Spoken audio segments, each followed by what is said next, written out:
Olá, pessoal! Na aula de hoje nós vamos estudar a independência dos Estados Unidos. Mas para estudar a independência dos Estados Unidos, nós precisamos lembrar como ocorreu a colonização inglesa na América. Os ingleses dominaram uma parte do território da América, principalmente na América do Norte. O território que deu origem aos Estados Unidos é um território que fica ao norte da América e, na época, era limitado à costa leste. Então, esta região deu origem, posteriormente, a um país chamado Estados Unidos. Como que os ingleses ocuparam este território? Nós podemos dizer que, primeiro, os ingleses estabeleceram a primeira tentativa de colonização na região do atual estado da Virgínia. No entanto, essa tentativa ela fracassou. Por quê?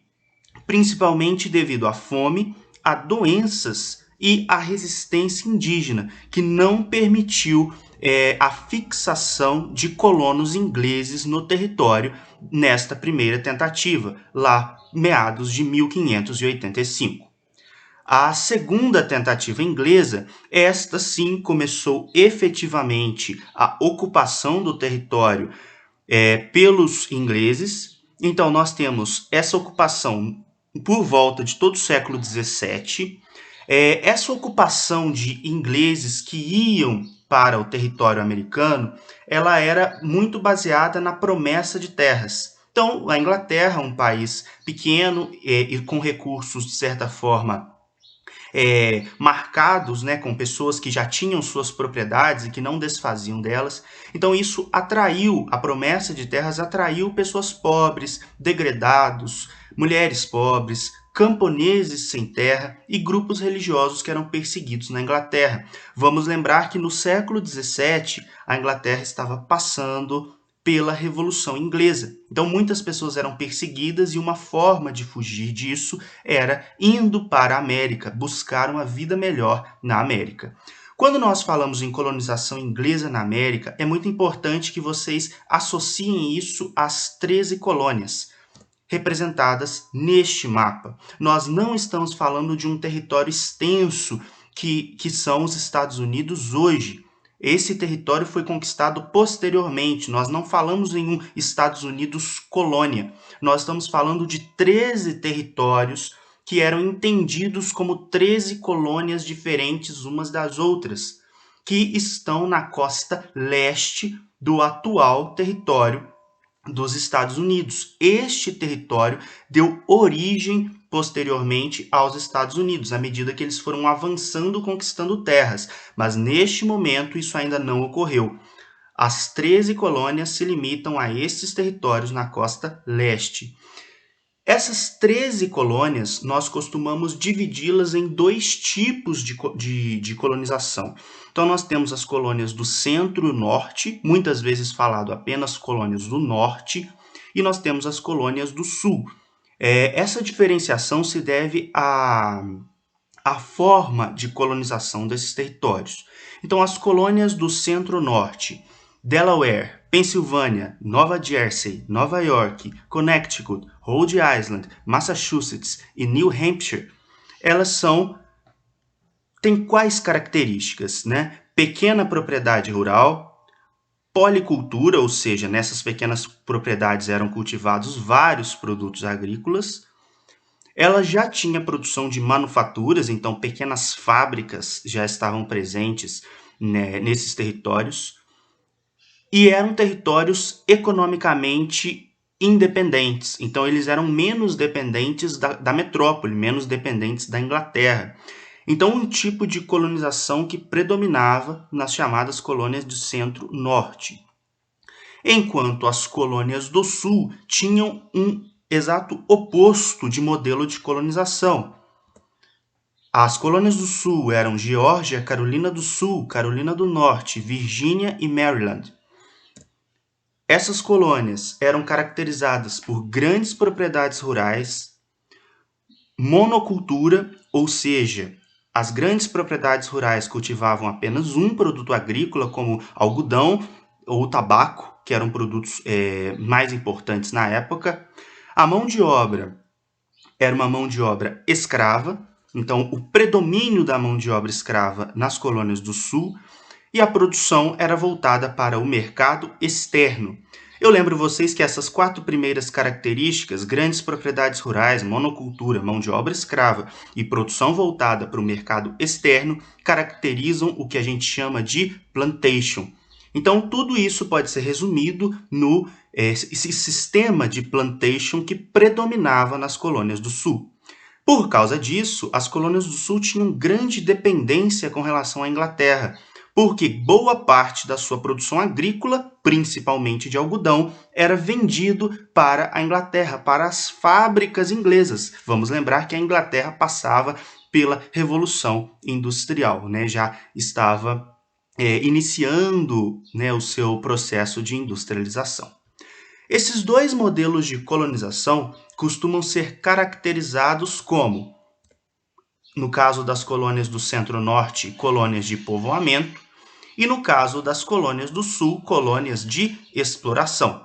Esse tipo de divisão é contestada por muitos historiadores, mas alguns materiais trazem esse tipo de descrição. Por isso que eu coloco para vocês. Quando se fala em povoamento, estamos falando do norte. Quando se fala em exploração, estamos falando do sul, por mais que isso seja contestado por muitos historiadores atualmente. É importante que vocês saibam que todas as colônias tinham autonomia relativa, tinham assembleias próprias, faziam leis próprias, administravam impostos e votavam o próprio orçamento. E é exatamente isso que vai chamar nossa atenção agora. As 13 colônias tinham autonomia. Elas estavam acostumadas a ter esta autonomia, só que num dado momento da história, num dado momento da sua enquanto elas estavam sob domínio inglês, a Inglaterra começa exatamente a querer dar fim a essa autonomia, ou pelo menos diminuir esta autonomia, por algumas razões. Para a Inglaterra, as suas colônias deveriam atender aos seus interesses e não a interesses próprios. Com isso, a Inglaterra começa uma ofensiva para suas colônias numa tentativa de diminuir a sua autonomia, de diminuir a sua liberdade. Isso tem um impulso principal quando a Inglaterra se envolve na chamada Guerra dos Sete Anos. A Guerra dos Sete Anos foi um conflito entre ingleses e franceses, em que a Inglaterra saiu vencedora. Eles disputavam territórios em algumas regiões do mundo. A Inglaterra saiu vencedora, mas ela teve que arcar com os altos custos da guerra. Uma guerra sempre gera custos. De onde a Inglaterra iria tirar o dinheiro para arcar com os prejuízos da guerra? A Inglaterra, para compensar essas perdas, resolveu aumentar os impostos sobre as 13 colônias. Com isso, inicia-se uma fase em que a Inglaterra tenta a todo custo obter recursos das colônias, em que ela tenta a todo momento aumentar os impostos sobre suas colônias. Com isso, nós temos as novas leis inglesas que são impostas para as suas 13 colônias. Falando rapidamente de cada uma, a Lei do Açúcar elevava os impostos em produtos importados pelos colonos, como açúcar, derivados de cana, artigos de luxo, vinho e café.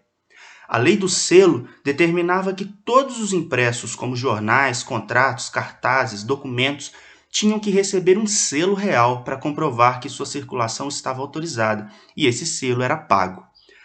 A Lei do Chá, com essa lei, a Inglaterra queria que somente a Companhia das Índias Orientais vendesse chá para as 13 colônias, acabando com o comércio interno do produto. É importante lembrar que os colonos tinham, assim como os ingleses, o costume de tomar chá.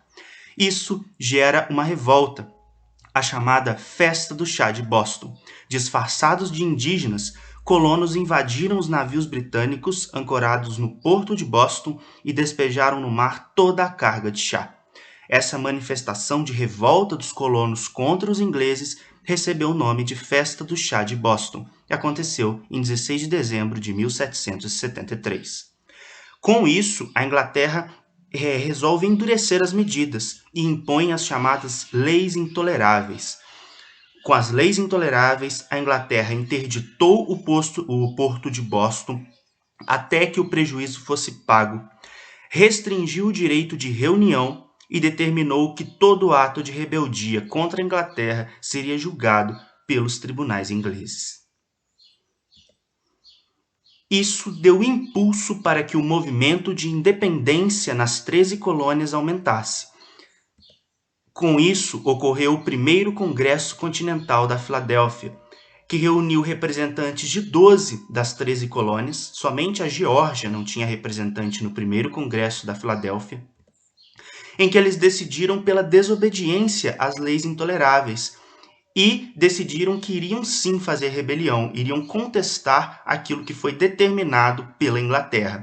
Aqui, eles não optam ainda pelo rompimento com a Inglaterra, mas eles deixam muito claro que não vão ceder às pressões inglesas.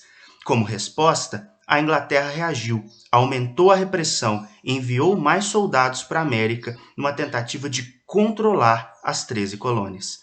Diante disso, 2 anos depois ocorre o segundo Congresso Continental da Filadélfia. Neste congresso, nós tínhamos representantes de todas as colônias. A proposta de emancipação e de separação da Inglaterra venceu. Com isso, George Washington foi indicado comandante das tropas emancipacionistas, ou seja, as tropas que iriam liderar as lutas contra a Inglaterra e que iriam defender a independência das 13 colônias. Em 4 de julho de 1776, foi aprovada a Declaração de Independência, cujo principal autor foi Thomas Jefferson. O texto teve como base a defesa da liberdade e da igualdade entre os homens, inspirando-se nas ideias iluministas. Olha só o movimento iluminista aí de novo. O documento defendia o direito dos indivíduos à vida e a liberdade. Esse é Thomas Jefferson, colocado aí na foto, e aqui uma cópia da Declaração de Independência, assinada aí em 4 de julho de 1776. Mas é importante que vocês saibam que a Declaração de Independência foi apenas o início. A partir daí, teve início a Guerra de Independência, que durou até 1783, quando os britânicos, enfim, reconheceram a independência e assinaram o Tratado de Paris, dando fim à Guerra da Independência. É importante que vocês saibam que após a independência, os Estados Unidos, as 13 colônias que agora formariam os Estados Unidos da América, tiveram que aprovar uma Constituição. Nesta Constituição, eles optaram pelo modelo federativo, em que os estados estão submetidos a um poder central, ou seja, à presidência da República, mas têm autonomia administrativa e legislativa, ou seja, autonomia para administrar e para fazer leis. Por isso que até hoje nós vemos que nos Estados Unidos existem diferenças de leis entre alguns estados. Algumas coisas que são permitidas em um estado não são permitidas em outro, justamente por causa dessa autonomia legislativa que foi colocada desde a Constituição. O poder foi dividido em 3, legislativo, executivo e judiciário, mais uma influência iluminista, mas é importante que vocês entendam que o conceito de cidadania ainda era um conceito limitado. Lá, quem que era o cidadão nesse início, né, da formação dos Estados Unidos da América? O cidadão era o homem livre, branco e que atuava politicamente, ou seja, que tinha dinheiro, que tinha recursos. A escravidão foi mantida, né? Então, apesar da ideia de liberdade colocada, a escravidão foi mantida. As mulheres foram excluídas do direito de voto e os povos indígenas foram massacrados.